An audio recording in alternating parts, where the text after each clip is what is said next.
Scusate, questa è la nostra posizione maturata in base agli scritti di Elian Parguez e a tutte le opere, a tutte le conoscenze che lui ci ha trasmesso in tutti questi anni in cui abbiamo lavorato con lui. Adesso cerco di andare un po' veloce. Come è stato creato il parametro del 3% di spesa a deficit che oggi fa sì che lo Stato non possa arricchirci molto, perché la spesa a deficit che fa per noi è bassa, è solo del 3%, quando abbiamo visto ad esempio negli anni 90 di quanto era, ossia 3 volte di più. Questo parametro è stato stabilito da questo signore qua, che era un funzionario del Ministero del Tesoro francese durante il periodo in cui Mitterrand studiò questo sistema per la distruzione della base industriale del Sud Europa, e così è nato. Cosa ha detto Gaia Bell? Abbiamo stabilito le cifre in meno di un'ora, è nata sul tavolo senza alcuna riflessione teorica. Mitterrand aveva bisogno di una semplice regolina da opporre a chi si presentava nel suo tavolo a chiedere di spendere. 3% è un buon numero. Un numero storico che fa pensare alla Trinità. Pensate che oggi tutte le nostre disgrazie, tutta la povertà, la crisi economica dovuta a queste politiche di austerity, di insufficiente spesa, deficit da parte dello Stato, in buona parte dipendono da cosa disse questo signore qua all'inizio degli anni 80.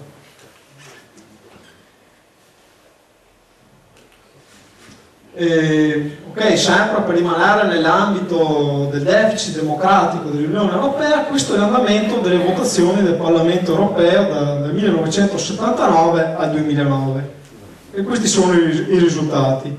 Non è nemmeno il peggiore degli esempi, perché il Parlamento Europeo letteralmente non ha mai contato una mazza e difficilmente potrebbe contare qualcosa in una realtà così eterogenea come quella europea. Questo i tecnocrati lo sanno e lo dicono anche esplicitamente, tra l'altro. Le uniche volte in cui il metodo Monnet non fu applicato, di fatto fallì. La Danimarca nel 1992 si espresse con un referendum contro il trattato di Maastricht e ancora oggi la Danimarca è fuori dall'Eurozona. E sta bene. Francia e Olanda votarono contro la Costituzione europea, che poi però, seguendo il metodo Monnet, fu ripresa tale e quale all'interno del Trattato di Lisbona e votato in gran segreto dai nostri governanti. In Italia pensate che è stato approvato in agosto del 2008. Il Trattato di Lisbona è stato reso un documento illeggibile perché il gruppo che si fece carico delle sue promulgazioni, il cosiddetto Amato Group, aveva in testa questo obiettivo, ossia di renderlo un insieme di emendamenti, di frasi sconnesse, di continui rimandi a paragrafi, articoli di altri trattati, proprio per far sì che la popolazione non potesse comprenderlo e quindi neanche votarlo. E questo è quello che disse Giuliano Amato, a capo dell'Amato Group, in un'intervista del 2007.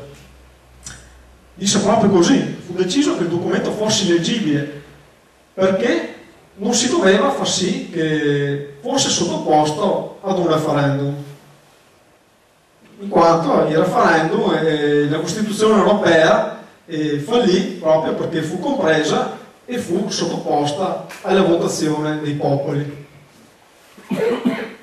L'iniziativa legislativa in ambito europeo spetta unicamente alla Commissione e il Parlamento può approvare le leggi solo in concomitanza, solo se è d'accordo anche il Consiglio europeo, che non è eletto a suffragio universale, e quindi se il Consiglio non è d'accordo c'è un meccanismo complesso che fa sì che ci sia un continuo rimpaio di decisioni tra Parlamento e Consiglio, e ciò di fatto paralizza l'attività di proseguimento dell'iter di approvazione di leggi in ambito europeo.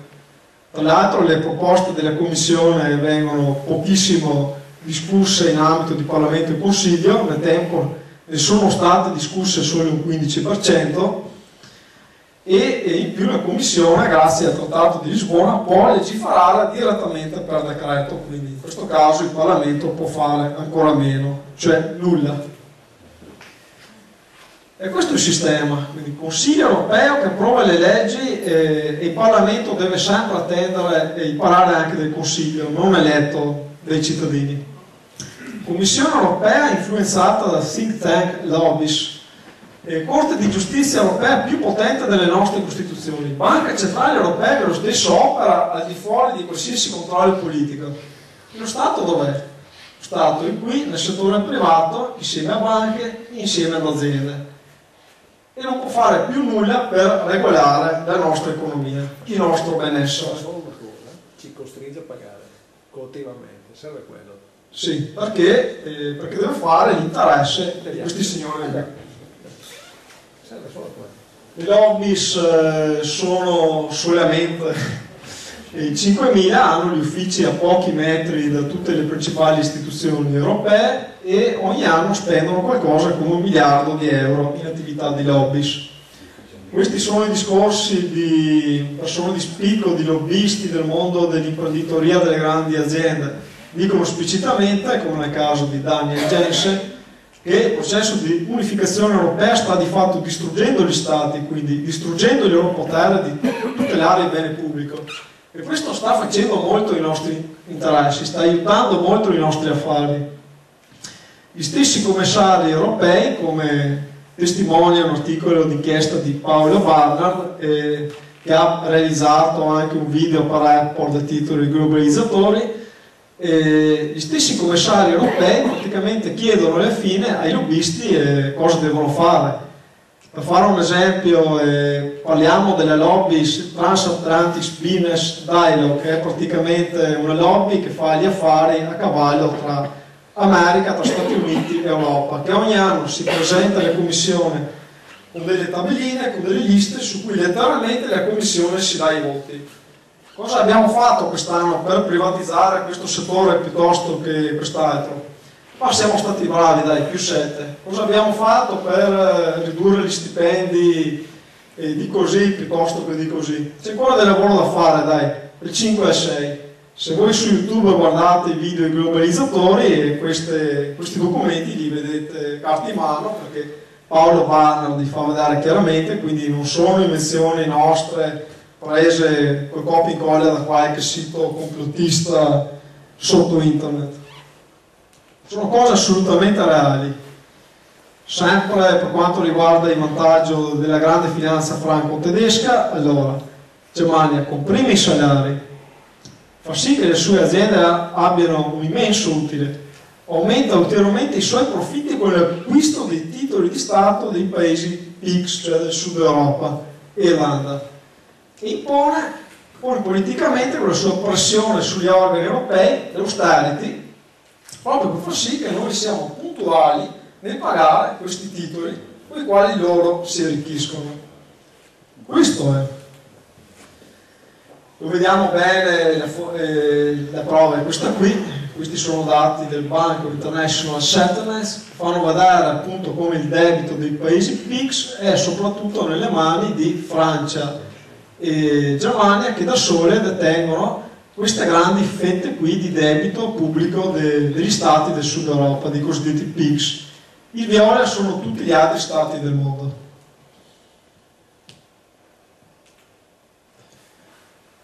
Colpo di stato finanziario, quindi come abbiamo detto prima nel caso dell'Italia, BTP che a novembre sono balzati il 7%, dimissioni del governo Berlusconi, sale al potere Mario Monti, ex presidente europeo della Commissione trilaterale e ex international advisor, quindi consigliere internazionale di Goldman Sachs.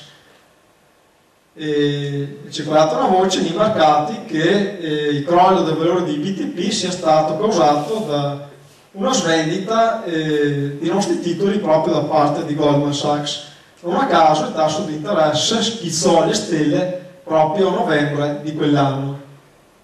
Faccio solo un altro esempio: l'Irlanda, che è stata salvata dal cosiddetto intervento della Troika, quindi BCE, Fondo Monetario Internazionale e Commissione Europea, però pensate che il Fondo Monetario Internazionale come impegno ha chiesto proprio come impegno, ha fatto così, ha chiesto impegno la cosiddetta INPS irlandese, cioè il fondo pensionistico statale dell'Irlanda. Sono tutti aiuti questo per testimoniare che tutti questi aiuti sono legati a queste particolari condizioni di austerity che vengono imposte dalla cosiddetta Troika. Quindi pensate, con un fondo pensionistico letteralmente dato impegno al Fondo Monetario Internazionale. E cosa dice Mario Monti? Il più grande successo dell'euro è la Grecia. Lo diceva a settembre del 2011 e questa è la situazione a febbraio di quest'anno. Il quotidiano The Guardian testimonia proprio come la Grecia sta vivendo una forte crisi umanitaria. Pensate che si stimano circa 500.000 di bambini che soffrono di malnutrizione in Grecia. Questo signore qua è Jacques Attali, anche lui faceva parte dello staff di Mitterrand quando progettarono l'architettura dell'Eurozona, e in un dialogo privato con l'economista Alain Pargues disse una cosa molto importante che fra un po' vedremo. Alain Pargues gli chiese: cosa state facendo? Così facendo, con questo sistema di fatto distruggerete tutti gli stati d'Europa con l'euro. E cosa rispose Jacques Attali? Rispose questo: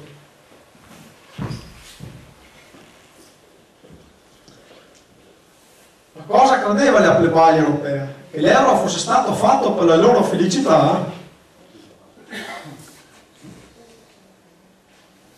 Vabbè, velocemente, questa è un'ennesima sciocchezza detta da questo personaggio veramente inqualificabile, il quale in un libricino di nemmeno 100 pagine in cui ha infuso tutta la sua immensa scienza economica nel 1997 ha scritto di fatto che per l'euro bisognava essere disposti a qualsiasi sacrificio, addirittura alla morte. In particolare, quello che deve sopravvivere è l'euro.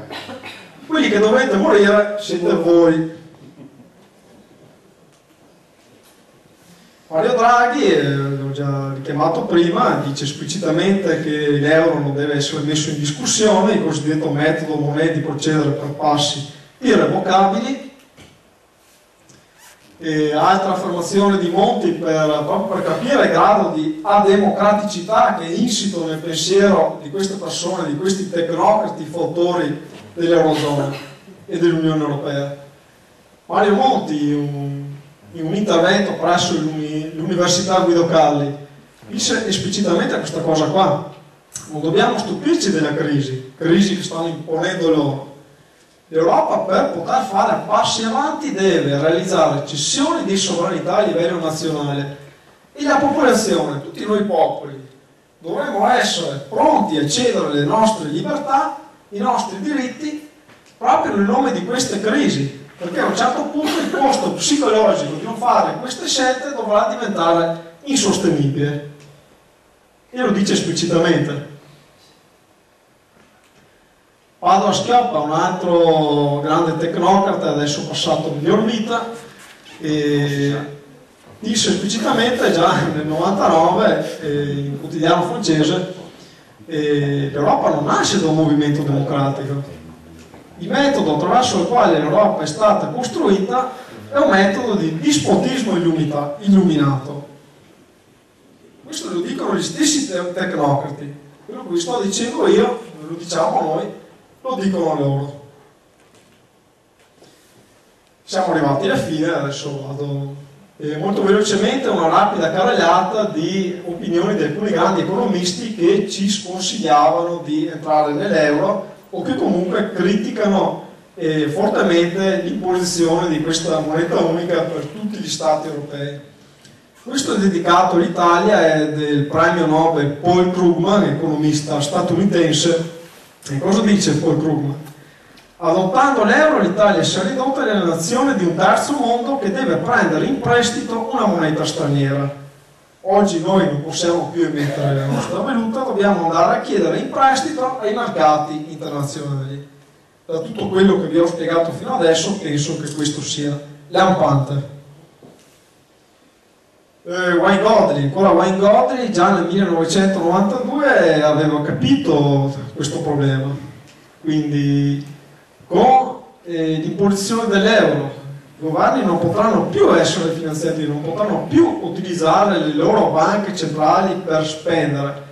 Questo farà sì che potranno solo chiedere denaro in prestito dai mercati in concorrenza tra loro e chiuderà l'intera Europa in un blocco di deflazione, quindi di impoverimento, dalla quale non si potrà riprendere. Tim Condon, economista della Gran Bretagna, l'importante di emettere la propria moneta è ciò che principalmente definisce l'indipendenza di una nazione. Se una nazione non è dotata di questo potere, di fatto è una colonia, è un qualsiasi ente locale, come una qualsiasi provincia, un qualsiasi comune, una qualsiasi regione che non hanno in mano le leve della moneta, quindi dell'economia. Oggi l'Italia a questo è ridotta.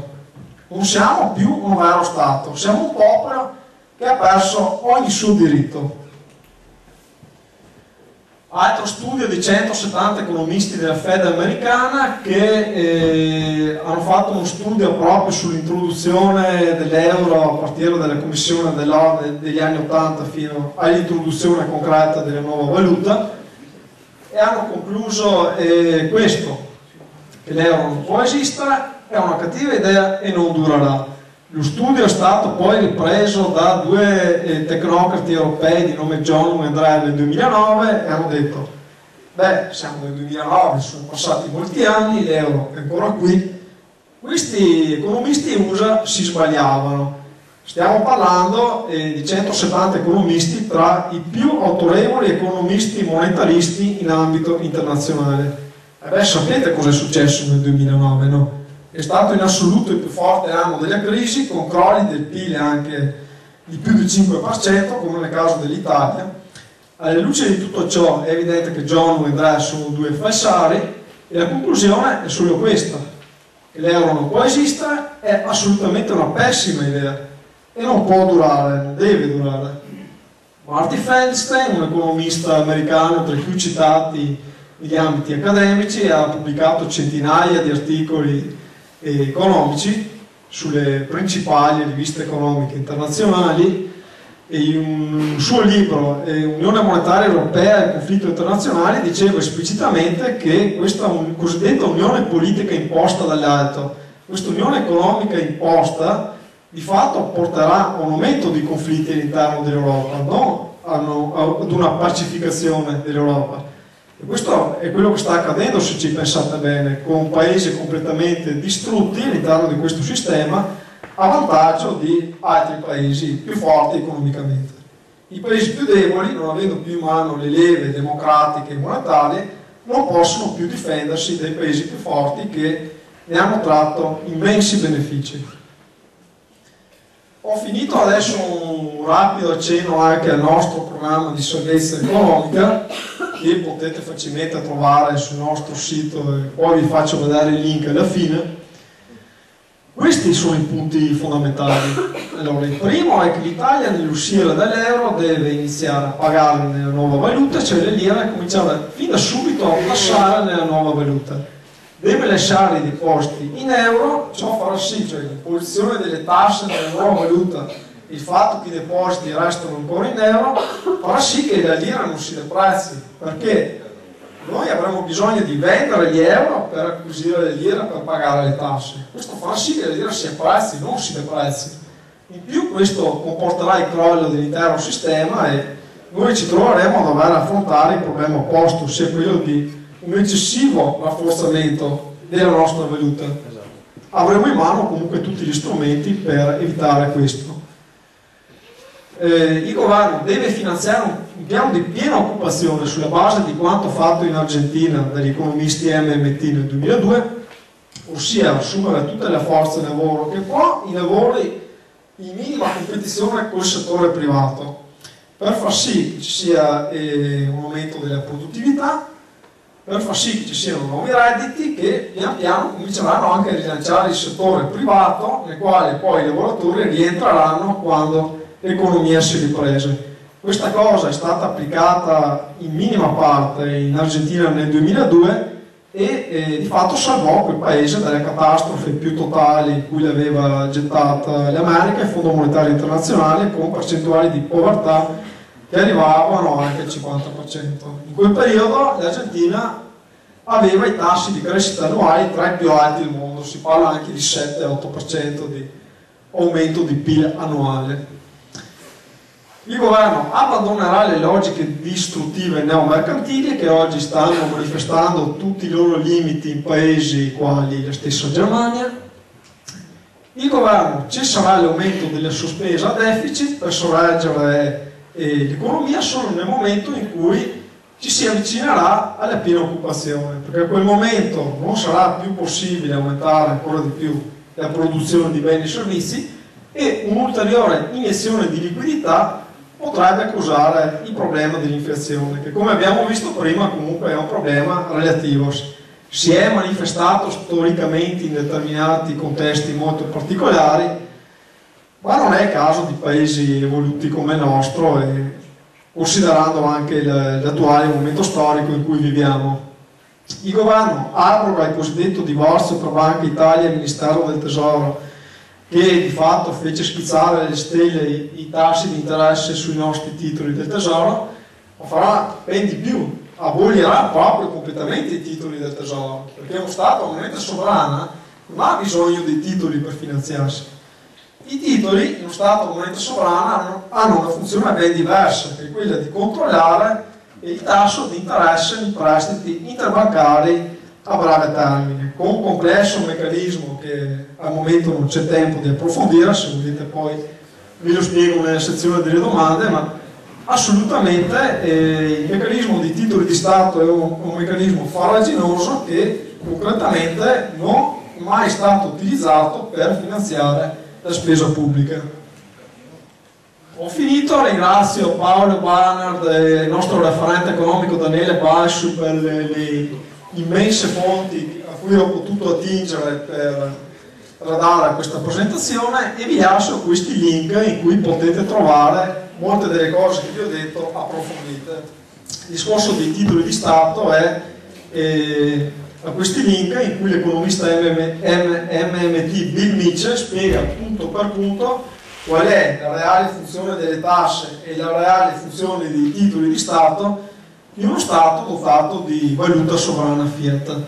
Qui trovate anche il sito del giornalista Paolo Barnard, il nostro sito dell'MMT, e come funzionano le banche private, il meccanismo di erogazione dei crediti, per smontare anche molti falsi miti che circolano in ambito cospirazionista per quanto riguarda i sinologisti, e un articolo sui buoni motivi per tornare alla nostra valuta, spiegato in maniera molto semplice, redatto da Dario De Angelis, che è un nostro attivista molto autorevole e molto esperto in questo settore. Ho finito.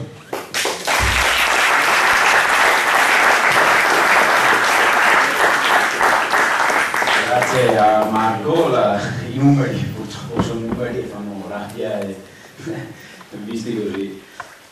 Come dicevamo prima, adesso se qualcuno ha bisogno, ma vuole chiedere, chiedo dopo ti passo il microfono. Posso? Sì. Con il microfono? Sì, allora, premetto che sono d'accordo su praticamente tutto, sulle conclusioni soprattutto, sul funzionamento dell'Unione Europea, su come è stata costruita, per cui non entro nel merito delle cose che sono discusse. Solo un'obiezione: quando lei dice il settore non governativo, se mi può rimettere la slide magari, e forse io ho capito male, dice non genera moneta. In realtà c'è la riserva frazionaria, cioè le banche sì generano moneta. Insomma, Paul Samuelson ha vinto un Nobel per questo, cioè nel senso che le banche creano moneta attraverso la riserva frazionaria.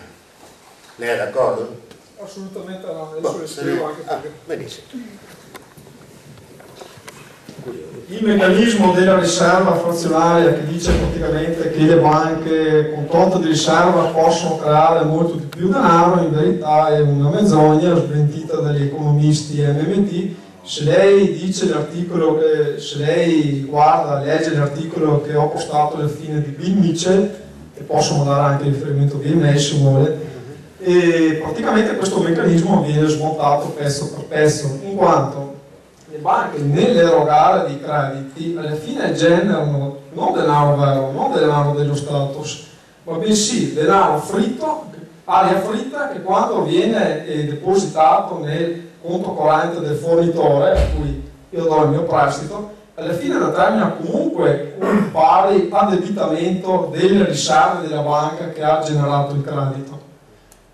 E alla fine di ogni giornata le banche devono pareggiare una determinata quantità di riserve presso le banche centrali, quindi il fatto che lo devono fare dopo comporta che abbiano una certa elasticità nell'erogare i crediti, ma comunque quando alla fine del meccanismo, quando le banche erogano il credito, c'è sempre un accreditamento delle riserve, non c'è mai creazione di ricchezza finanziaria a netto, di nuova ricchezza.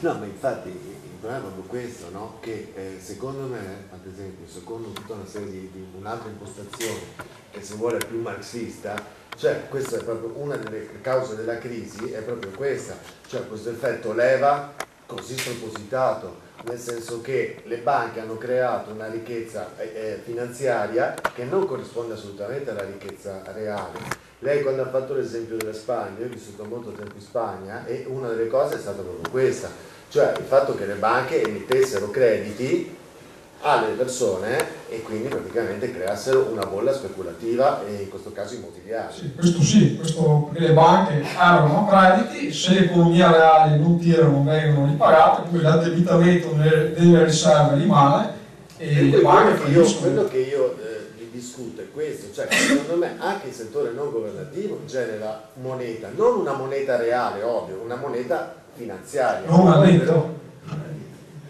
Però genera in corrispondenza di un debito. Certo, quello che dice lei è assolutamente giusto, perché alla fine l'attività creditizia è fondamentale in ambito di capitalismo moderno per ogni realtà industriale. Chi ha un'industria sa che senza i crediti le industrie non aprono, non riescono a mantenere la loro attività, però col credito erogato dalle banche non si ha creazione di ricchezza finanziaria netto, c'è sempre un credito che però è compensato da un pari addebito delle riserve circolanti nel sistema.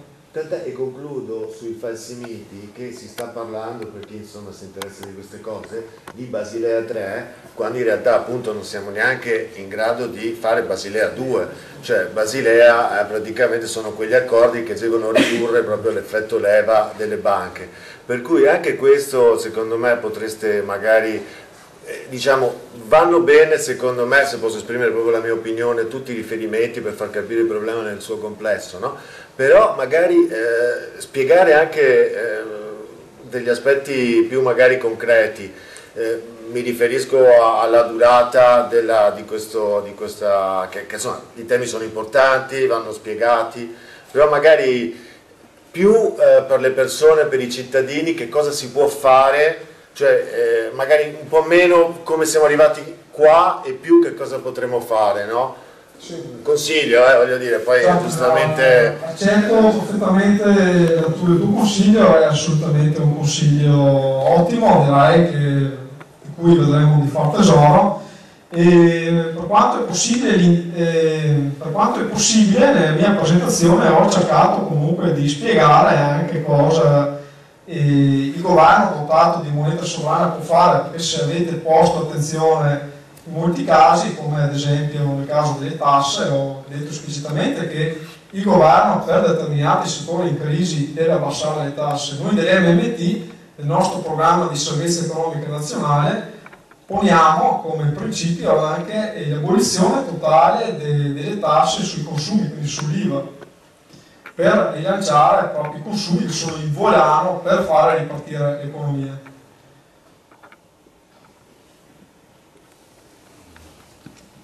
Qualcun altro?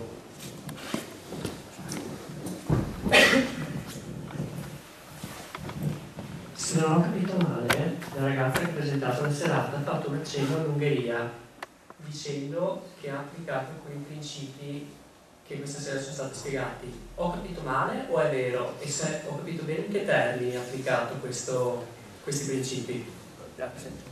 Sarò molto onesto e molto diretto. Allora, io parlo esclusivamente di cose che ho approfondito e studiato bene al 100%. In tutta sincerità, il caso dell'Ungheria non l'ho approfondito, non l'ho studiato. Quello che posso dire io è che dalle notizie in mio possesso l'MMT al 100% non è stata applicata mai in nessun caso. Ci sono dei casi in cui ci si è andati vicino, tipo l'Argentina a cui ho fatto riferimento, di fatto applicò nel 2002 un programma di piena occupazione che, anche se è applicato solo in parte, perché è applicato comunque solo ai capi famiglia, consentì dei livelli spaventosi veramente di aumento di produzione, di calo, di disoccupazione, di povertà di quel popolo che veramente era ridotto allo stato di una nazione forse nemmeno del terzo mondo, forse quasi del quarto mondo.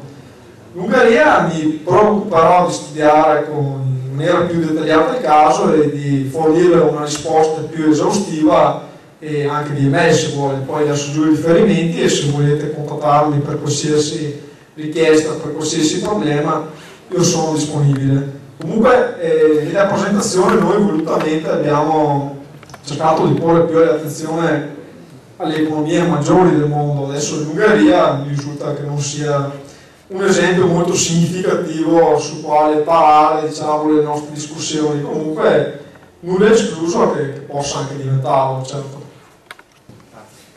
No, io sono in linea di massima abbastanza d'accordo, però non è che vedo una posizione un po' marxista dell'economia, cioè pensare che l'uomo sia uno strumento dell'economia e basta, che dall'alto si può muovere con una pedina e decidere. Non voglio dare un aspetto più sociale, tipo i torieri, Putman, Vice Florida, Oddio Sarsi. Se non è sufficiente soltanto tipo il Giappone funziona perché è poco costruito al mondo, perché non assumono obiettivi forestali da mandare sul mondo profondo.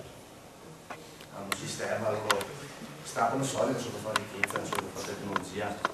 Quindi forse quello è il lato più importante, che a Cuba non funziona. Sì, rispondo subito.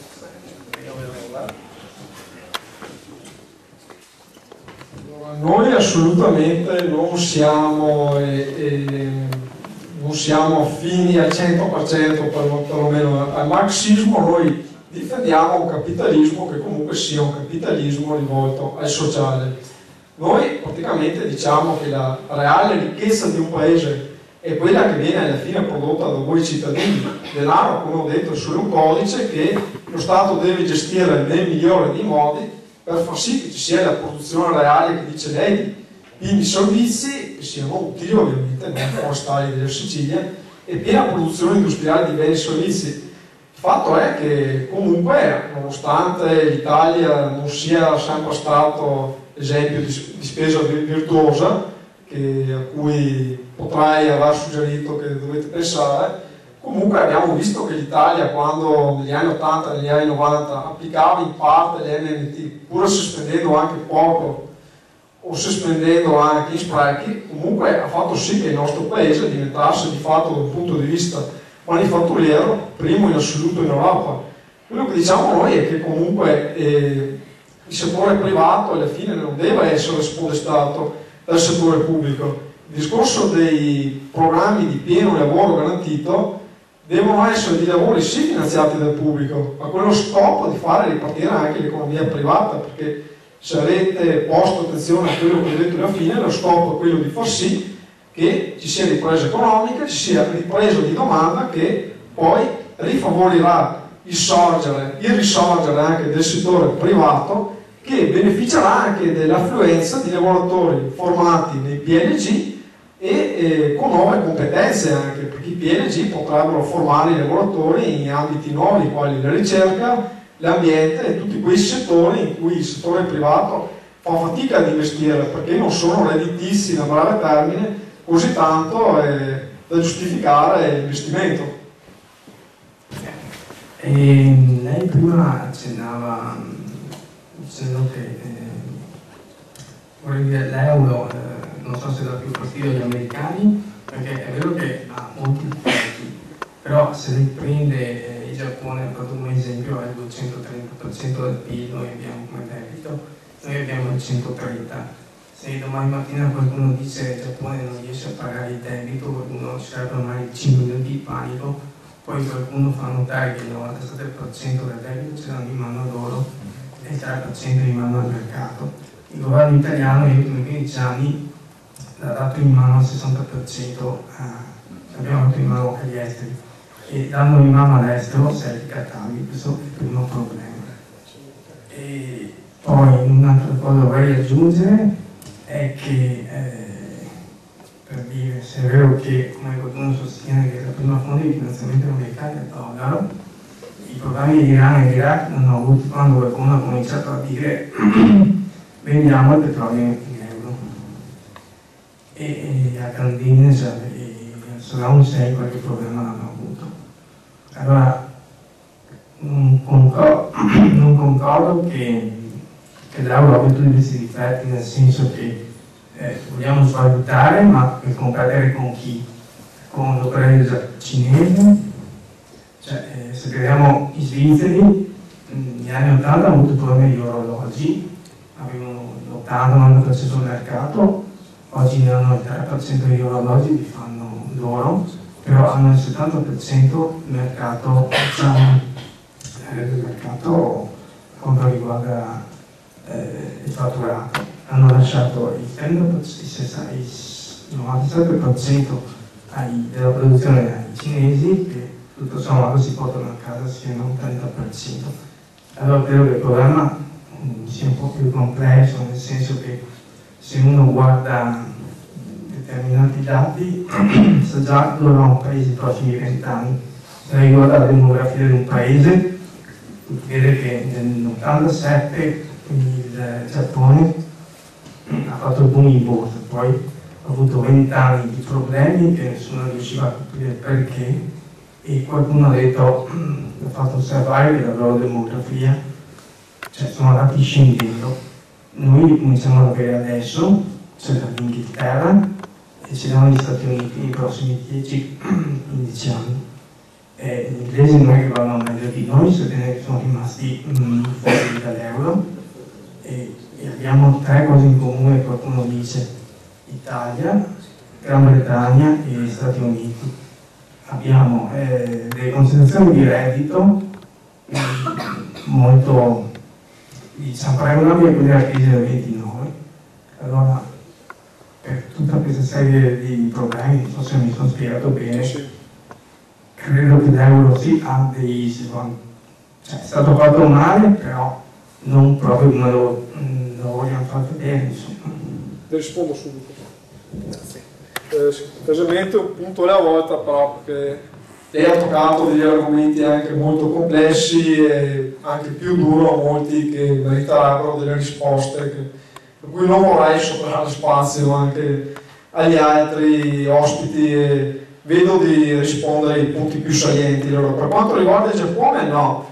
Il fatto che abbia un debito, che abbia venduto molti titoli internamente, significa che il Giappone, come abbiamo visto dai grafici di prima, ha arricchito di più il settore interno per la sua spesa a deficit che non il settore estero. Questo non comporta affatto che uno Stato che ha uno Stato a moneta sovrana che vende i titoli all'estero abbia dei problemi abbia un problema nel ripagare questi titoli, perché comunque il monopolista della valuta è sempre lui.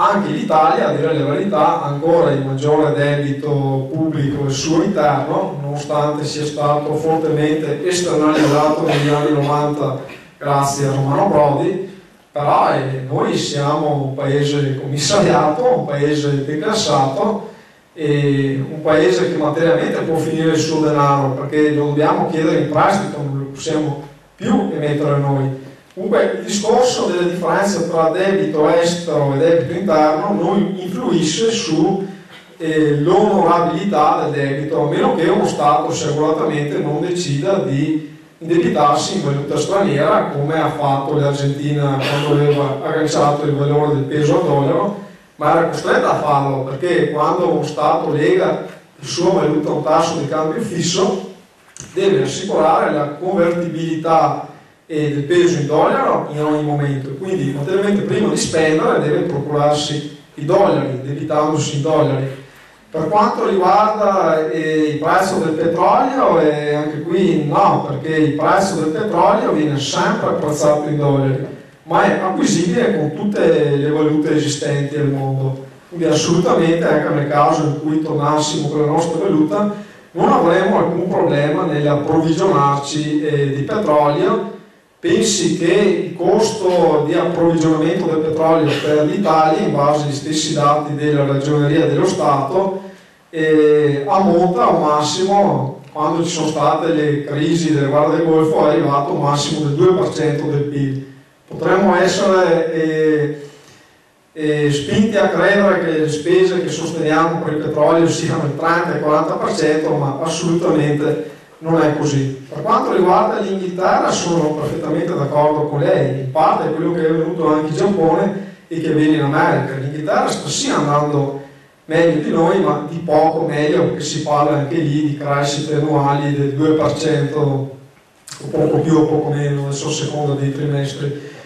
E quindi sono stati che in verità stanno spendendo poco deficit per l'economia reale, stanno facendo un'altra cosa, stanno facendo il cosiddetto alleggerimento quantitativo, che si chiama quantitative easing, che consiste nel levare i titoli del settore bancario, finanziario, e loro posto di accreditare riserve, che sono però tutti soldi che non vengono spesi nell'economia reale, arricchiscono di fatto quasi esclusivamente il settore finanziario. Ed è per questo che alla fine non godono di crescite così alte, che anche il Giappone stesso non ha tratto grandi benefici da questi vantaggi.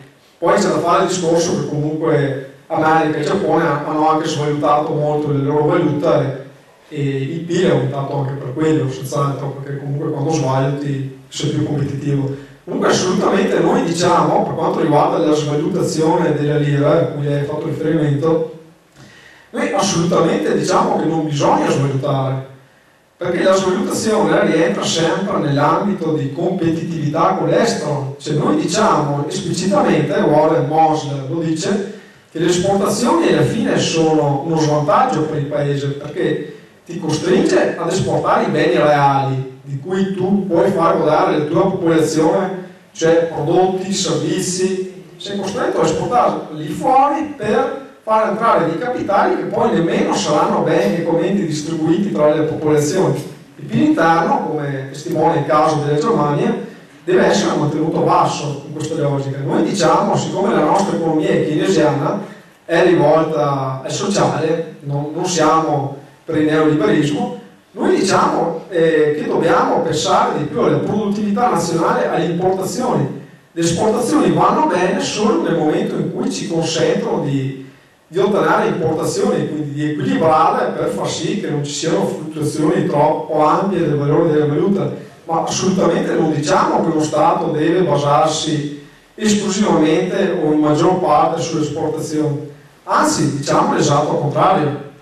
L'esempio degli Stati Uniti che ho fatto vedere prima testimonia come gli Stati Uniti, che è il paese primo come PIL al mondo, con PIL 2 o 3 volte maggiore anche di quello della Cina, che ha molti più abitanti degli Stati Uniti, è un paese che non ha mai puntato molto sulle esportazioni, un paese il cui PIL deriva l'80-90% da produzione interna e importazioni.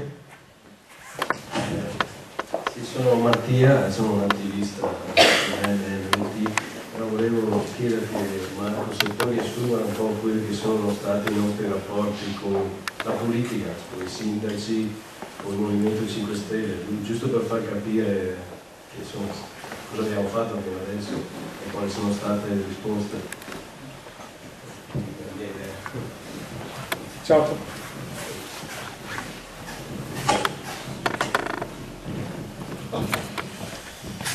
Allora, i nostri rapporti con la politica non sono stati dei più rossi, diciamo subito. Noi siamo messi a quanto in sordina, i media non ci danno spazio, i giornali molto difficilmente pubblicano anche una nostra letterina ci sono dei partiti che perlomeno ci sono giunte notizie, hanno iniziato a studiare il nostro metodo, la nostra economia, che non sono partiti propriamente raccomandabili, perché si parla di Forza Nuova o partiti di estrema destra, quindi non destra, proprio destra, anche in parte anche antidemocratica. La cosa di Marx, no? Esatto, sì. Per quanto riguarda la politica, allora noi troviamo difficoltà soprattutto nella sinistra, nel centro-sinistra, che è completamente schierato dalla parte dell'europeismo più acritico, più non ragionevole, diciamo, più ideologico, più dogmatico. E anche per quanto riguarda la destra, purtroppo, diciamo che la destra è già meno ideologizzata della sinistra sotto questo punto di vista, ma anche lì facciamo attualmente grosse difficoltà. C'è qualcuno, siamo stati contattati da alcuni rappresentanti della Lega Nord, c'è un onorevole di nome Fontana che è un europarlamentare che ci ha già contattato con l'intenzione di partecipare ad uno dei nostri eventi. Speriamo sia un buon inizio, anche se a sentire discorsi quali quelli del sindaco di Verona Flavio Tosi, al momento dobbiamo fare molta strada anche per quanto riguarda la Lega Nord. Per quanto riguarda il Movimento 5 Stelle c'è purtroppo un grande problema, che Paolo Barnard, pur utilizzando un metodo che non condivido, che è quello di usare termini duri o di offendere, alla fine dice una verità. Il Movimento 5 Stelle è gestito come una sorta di setta al momento, perché c'è un grande imprenditore nel mondo delle comunicazioni che è Casaleggio, che ha anche rapporti in prima persona col grande mondo della finanza. Di fatto gestisce un po' come da dittatore il Movimento 5 Stelle. Alla base del Movimento 5 Stelle veramente ci sono delle persone anche molto valenti che queste cose le vogliono comprendere, le vogliono capire e potenzialmente anche applicarle, però con l'attuale livello di gestione del Movimento 5 Stelle purtroppo qua c'è poco da fare. Io su questo mi associo a Paolo Barnard. Il Movimento 5 Stelle deve scalzare dal monopolio Casaleggio e far sì che anche Grillo si raffronti in maniera democratica con il movimento.